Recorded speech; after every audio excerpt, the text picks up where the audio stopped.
Viewers break तो बाद तुहाडा स्वागत है जी। डॉक्टर साहब साडी पहली ईमेल आई है किसी गुरसिख वीर जी की। ये लिखते हैं, वीर जी ते भैन जी वाहिगुरू जी का खालसा वाहिगुरू जी की फतेह। मैं आप जी का शो लगातारता नाल देखदा हाँ। मैनू बहुत वधिया लगता है कि तुसी बाहर बैठे भी कौम नू जगाउण दा काम कर रहे हो। वीर जी मैनू बहुत ही रोना आ रहा है कि इन्हां पोलीटिकल पार्टीज़ ने सिख कौम नू किहड़े राह पा दिता है। SGPC ते HSGPC ਦੇ ਮੁੱਦੇ ਤੇ ਵੀਰ ਜੀ ਹੁਣ ਹਾਲਾਤ ਇਹ ਹੋ ਗਏ ਹਨ ਕਿ SGPC ਨੇ ਆਪਣੇ ਹਥਿਆਰਾਂ ਦੇ ਨਾਲ ਲੈਸ ਆਪਣੀ ਟਾਸਕ ਫੋਰਸ ਹਰਿਆਣਾ ਦੇ ਗੁਰਦੁਆਰੇ ਤੇ ਲਗਾ ਦਿੱਤੀ ਹੈ।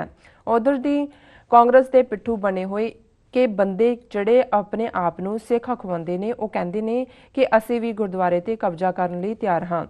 ਇਸ ਹਾਲਾਤ ਵਿੱਚ ਵੀਰ ਜੀ ਇਹਨਾਂ ਦਾ ਖੂਨੀ ਸੰਘਰਸ਼ ਹੋਵੇਗਾ ਤੇ ਇਹ ਇੰਡੀਅਨ ਮੀਡੀਆ ਨੂੰ ਵੀ ਫਿਰ ਸਿੱਖਾਂ ਦਾ ਮਜ਼ਾਕ ਉਡਾਉਣ ਦਾ ਮੌਕਾ ਮਿਲ ਜਾਵੇਗਾ। ਇਹ ਸਿੱਖਾਂ ਨੂੰ ਫਿਰ ਸ਼ਰਮਸਾਰ ਕਰ ਦੇਣਗੇ। ਅਜੇ ਜਿਹੜਾ ਸੰਘਰਸ਼ 6 ਜੂਨ ਨੂੰ ਹੋਇਆ ਸੀ ਤੇ ਉਹ ਤਾਂ ਕੁਝ ਵੀ ਨਹੀਂ ਸੀ ਜੋ ਹੁਣ ਇਹ ਆਪਣੀ ਪੱਗ ਉਛਾਲਣਗੇ। ਵੀਰ ਜੀ ਕਿਧਰੇ ਇਸ ਤੋਂ ਇਹ ਤਾਂ ਨਹੀਂ ਹੋ ਜਾਏ ਕਿ ਜਿਵੇਂ ਇਹ ਬੰਗਲਾਦੇਸ਼ ਦਾ ਮੁਸਲਮਾਨ ਹੈ ਤੇ ਇਹ ਪਾਕਿਸਤਾਨ ਦਾ ਮੁਸਲਮਾਨ ਹੈ। ਵੀਰ ਜੀ ਕਿਤੇ ਇੱਥੇ ਵੀ ਇਹ ਹਾਲਾਤ ਤਾਂ ਨਹੀਂ ਬਣ ਜਾਣਗੇ ਕਿ ਇਹ ਹਰਿਆਣੇ ਦਾ ਸਿੱਖ ਹੈ ਤੇ ਇਹ ਪੰਜਾਬ ਦਾ ਸਿੱਖ ਹੈ। बाकी वीर जी ये जो अपने आप नूं गुरुद्वारे का आगू अखवा रहा है, इन्हां दे जीवन बारे भी मैं जानदा हाँ। एक सीनियर जड़ा लीडर जोगा सिंह है। वीर जी किसी नूं भी पुछ के देख लो, हर रोज़ चिकन ते शराब पीते बिना उस नूं नींद नहीं आउंदी ते शायद हुण मक्कड़ दा मुंडा मरिया वो भी शराबी सी। वीर जी इहो जे साडे गुरुद्वारियां दे प्रबंधक होणगे ते की बनू सिख कौम दा। इस बारे आपने विचार देवो जी। वाहिगुरू जी का खालसा वाहिगुरू जी की फतेह जी। डॉक्टर साहब इन्हों ने वीर जी ने लिखा भी उन्हों का नाम ना उचारिया जाए या कहा जाए, सो असी इसका सत्कार करते हैं उन्हों दी भावनावां दा जी। उन्हों का मुख मुद्दा तो यही है जिहड़ा अजकल सारे मीडिया दे विच छाया होया है, खास तौर पर सिख हलकियां दे विच जी। हरियाणा सरकार ने बिल लियांदा हरियाणा सिख गुरुद्वारा प्रबंधक कमेटी बनाने का तेज़ी नाल पास किया। गवर्नर ने अगले दिन दस्तखत किए, उस तो अगले दिन नोटिफिकेशन आ गया। बादल ने चीकां मारियां, कोर कमेटी की मीटिंग सद्दी, 24 घंटे दे विच श्रोमणी कमेटी दी एग्जैक्टिव ने पास किया, जनरल हाउस ने पास किया, अकाल तख्त के जथेदार ने बिना दूजी धिर नूं सुणिया हुक्मनामा कढ़ के तिन्हां नूं जिहड़ा हरियाणा कमेटी वालियां नूं बाहर कढ़ता जी। फिर बादल नहीं रुकिया, बजट सैशन सी पंजाब दा उहदे च नहीं गया, सीधा दिल्ली पहुंचा। मोदी बाहर आया होया सी जी ब्राज़ील दे विच, और उत्थे जाके राजनाथ सिंह नूं, अरुण जेतली नूं, सुषमा स्वराज नूं चीख चिहाड़ा पा के कि जी मैं छड्ड दूंगा, मैं शहीदी पा जाऊंगा अकाल तख्त ते आके, मैं चीफ मिनिस्टर सरकार टुट जाए जी। सो कुल मिला के ये जिहड़ा ब्लैकमेल सी सेंट्रल गवर्नमेंट दा वो तो चल गया, क्योंकि जिस तरीके नाल होम मिनिस्ट्री ने पहला हरियाणे के चीफ सैकटरी नूं लिखिया जी कि जी तुसीं गवर्नर नूं कहो कि भी उन्हें दस्तखत जिहड़े कीते ने ठीक नहीं कि उन्हें कहा जी वापस तो लै नहीं जा सकते जी। और नाल ही हरियाणा सरकार ने भी सख्त स्टैंड लिया कि भी ये साडा हक है असैंबली का जी। और अज जदों असीं ये गल कर रहे हैं, अज की मुख खबर यही है कि हुण एक लैटर फिर होम मिनिस्ट्री ने शूट किया है हरियाणा गवर्नमेंट नूं। एक आर्टिकल 355 है इंडियन कॉन्स्टिट्यूशन का, जिहदे थल्ले जिहड़ी सेंटर इनू कहंदा तो एडवाइजरी रोल ने कि जी एडवाइस किया है जी। पर इस तो बाद जिहड़ा सैक्शन लाया जा सकता है ये सेंटर कोल पावर हुंदी है कि जे हुण उन्हां नूं एडवाइस ये कीती है जी ये सारे ते तुसीं पुनर विचार करो, दोबारा विचार करो। मतलब यही है भी वापस लोन एक्ट तो बन गया हो जी।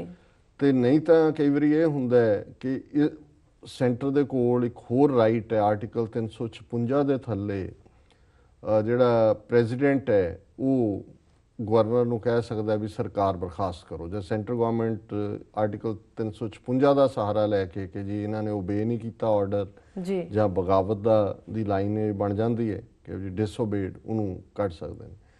और हालांकि मीडिया तो कह रहा कि नहीं जी ये आर्टिकल 356 नहीं इस्तेमाल होएगा, 355 के थल्ले तो अज चिट्ठी आ गई जी। सो ज़ाहिर है भी बादल का जादू जिहड़ा है वो काम कर रहे हैं, दिल्ली च बैठे हैं जी। पर दूसरा पक्ष ये है भी बीजेपी 356 भी ला सकती है। रीज़न क्योंकि हरियाणे दे विच होर कुछ महीनों चोणां होण वालियां, हरियाणे इस वेले कांग्रेस की सरकार है ਪਰ ਜਿਹੜੀਆਂ ਪਾਰਲੀਮੈਂਟ ਚੋਣਾਂ ਹੋਈਆਂ ਨੇ 10 ਸੀਟਾਂ ਪਾਰਲੀਮੈਂਟ ਦੀਆਂ ਹਰਿਆਣੇ 'ਚੋਂ ਚੁਣੀਆਂ ਜਾਂਦੀਆਂ, 7 ਦੇ ਉੱਤੇ ਬੀਜੇਪੀ ਜਿੱਤੀ ਜੀ। ਤੇ ਬੀਜੇਪੀ ਇਹ ਸਮਝਦੀ ਹੈ ਕਿ ਵੀ ਜੇ ਸਾਡੀ ਗਵਰਨਰ ਰਾਜ ਆ ਜਾਏ ਸੋ ਘੱਟੋ ਘੱਟ ਜਿਹੜਾ ਸਰਕਾਰ ਜਿਹਦੀ ਹੁੰਦੀ ਹੈ ਉਹਦਾ ਥੋੜਾ ਬਹੁਤ ਪ੍ਰਭਾਵ ਤਾਂ ਹੁੰਦਾ ਹੀ ਹੈ ਤੇ ਉਹ ਸ਼ਾਇਦ ਉਹਨਾਂ ਨੂੰ ਸੂਟ ਵੀ ਕਰਦਾ ਹੋਵੇ।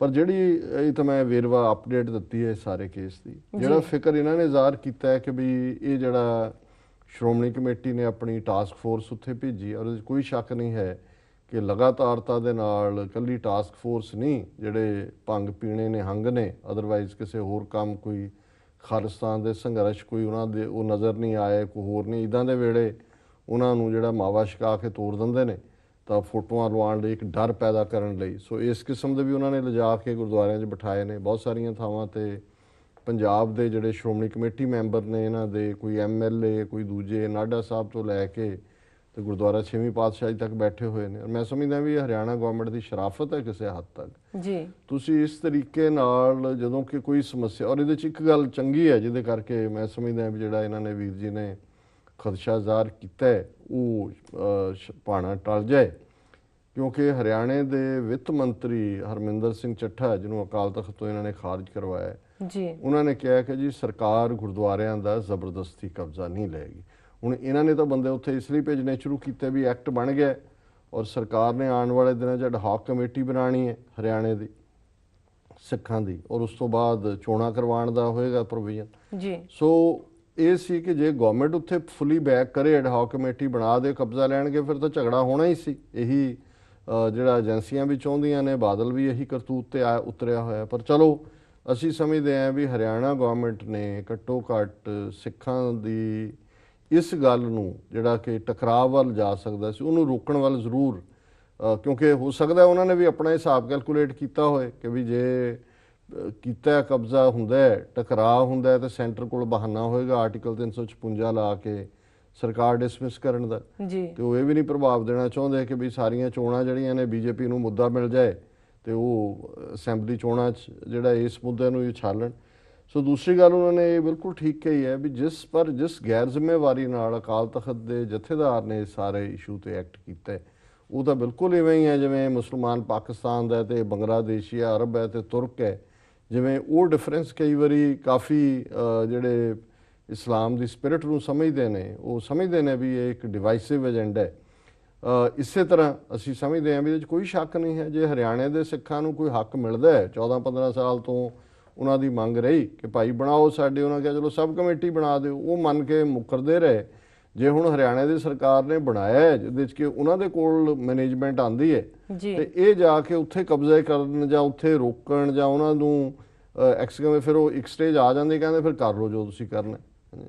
ਸੋ ਅਸੀਂ ਸਮਝਦੇ ਹਾਂ ਵੀ ਇਸ ਗੱਲ ਦੇ ਉੱਤੇ ਹੀ ਅਸੀਂ ਆਸ ਕਰ ਸਕਦੇ ਹਾਂ ਕਿ ਸ਼ਾਇਦ ਇਸ ਪਾਰਟ ਨੂੰ ਪੋਲੀਟੀਕਲ ਐਂਗਲ ਤਾਂ ਬਾਦਲ ਨੇ ਆਪਣਾ ਅਚੀਵ ਕਰ ਲਿਆ ਕਿਸੇ ਹੱਦ ਤੱਕ ਜੇ ਉਹਨੇ ਸੈਂਟਰ ਗਵਰਨਮੈਂਟ ਨੂੰ ਇਸ ਪਾਸੇ ਕੀਤਾ ਹੈ ਜੀ। ਤੇ ਦੂਸਰਾ ਪਾਰਟ ਇਹ 2-3 ਮਹੀਨੇ ਇਸ ਕਿਸਮ ਦੀ ਚ ਲੰਘਾਏਗਾ। 27 ਜੁਲਾਈ ਨੂੰ ਉਹਨੇ ਇਕੱਠ ਸੱਦਿਆ ਮੰਜੀ ਸਾਹਿਬ ਜੀ, ਮੋਰਚਾ ਕਿਹਦੇ ਖਿਲਾਫ ਲਾਣਾ, ਪਰ ਮੈਨੂੰ ਸਮਝਦਾ ਵੀ ਅਸੈਂਬਲੀ ਇਲੈਕਸ਼ਨਾਂ ਤੱਕ ਬੀਜੇਪੀ ਤਾਂ ਹੁਣੇ ਮਿਲ ਕੇ ਕਾਂਗਰਸ ਨੂੰ ਬਦਨਾਮ ਕਰਨ ਲਈ ਕਰਨਗੇ। ਤੇ ਜੇ ਬੀਜੇਪੀ ਦੀ ਸਰਕਾਰ ਬਣ ਜਾਂਦੀ ਹੈ ਅਸੈਂਬਲੀ ਚੋਣਾਂ ਤੋਂ ਬਾਅਦ ਹਰਿਆਣੇ 'ਚ, ਜਿਹਦੀਆਂ ਕਾਫੀ ਸੰਭਾਵਨਾਵਾਂ ਨੇ ਕਿਉਂਕਿ ਕਾਂਗਰਸ ਦੀ ਸ਼ਾਇਦ ਸਰਕਾਰ ਨਾ ਬਣੇ, ਬੀਜੇਪੀ ਦੀ ਜਾਂ ਲੋਕ ਦਲ ਦੀ, ਇਹਨਾਂ ਦਾ ਕੰਬੀਨੇਸ਼ਨ ਵੀ ਬਾਦਲ ਬਣਵਾ ਦੇਗਾ, ਫਿਰ ਉਹ ਨਵਾਂ ਐਕਟ ਲੈ ਆਣਗੇ ਬਿੱਲ ਜਿਹੜਾ ਕਿ ਪਹਿਲੇ ਨੂੰ ਖਾਰਜ ਕਰ ਦੇਗਾ ਕਿ ਜੀ ਇਹ ਖਤਮ ਜੀ। ਸੋ ਇਸ ਤਰੀਕੇ ਨਾਲ ਕਾਂਗਰਸ ਦਾ ਵੀ ਕੰਮ ਹੋ ਜਾਏਗਾ ਕਿ ਵੀ ਉਹਨਾਂ ਨੇ ਕਹਿਣਾ ਦੇਖੋ ਜੀ ਅਸੀਂ ਤਾਂ ਤੁਹਾਨੂੰ ਦਿੱਤਾ ਸੀ ਕੰਸੈਸ਼ਨ। ਸੋ ਕੁੱਲ ਮਿਲਾ ਕੇ ਜਿਹੜੀ ਉਹਨਾਂ ਨੇ ਬਾਕੀ ਆਚਰਣਹੀਨ ਅਕਾਲੀ ਲੀਡਰਾਂ ਦੀ ਗੱਲ ਕੀਤੀ ਇਹ ਤਾਂ ਹੁਣ ਹਰ ਇੱਕ ਨੂੰ ਹੀ ਪਤਾ ਹੈ ਕਿਸ ਕਦਰ ਇਹ ਗੋਲਕ ਨੂੰ ਚੋਰੀ ਕਰਦੇ ਨੇ, ਕਿਸ ਕਦਰ ਇਹ ਲੁੱਟ ਕੇ ਖਾ ਰਹੇ ਨੇ ਪੰਥ ਨੂੰ ਜੀ। ਸੋ ਉਹ ਕੋਈ ਜੋਗਾ ਹੋਏ ਕੋਈ ਨਾ ਜੋਗਾ ਹੋਏ, ਸਾਰੇ ਹੀ ਬਾਦਲ ਜੋਗਾ ਹੀ ਨੇ। ਹੁਣ ਆਪਣੇ ਜੋਗਾ ਤਾਂ ਇਹ ਗੁਰੂ ਜਾਂ ਪੰਥ ਜੋਗਾ ਕੋਈ ਨਹੀਂ, ਬਾਦਲ ਜੋਗਾ ਹੀ ਨੇ ਜੀ। ਤੇ ਬਾਦਲ ਦੇਖੋ ਅੱਤ ਤੇ ਰੱਬ ਦਾ ਵੈਰ ਹੁੰਦਾ, ਇੱਕ ਸਟੇਜ ਆ ਜਾਂਦੀ ਹੈ ਕਿ ਜਦੋਂ ਫਿਰ ਜਿਹੜਾ ਪਾਜ ਮੁਲੰਮਾ ਹੈ ਉਹ ਲੈ ਜਾਂਦਾ ਹੁੰਦਾ ਜੀ ਜੀ। ਮੇਬੀ ਸਟੇਜ ਉਹ ਬਾਦਲ ਦੀ ਆ ਗਈ ਹੈ ਜੀ। ਜੀ ਲੈਣੇ ਆ ਬ੍ਰੇਕ ਇੱਥੇ। ਵਿਊਅਰਸ ਸਾਡੇ ਨਾਲ ਇਸ ਤਰ੍ਹਾਂ ਬਣੇ ਰਹੋ, ਮਿਲਦੇ ਹਾਂ ਛੋਟੇ ਬ੍ਰੇਕ ਤੋਂ ਬਾਅਦ।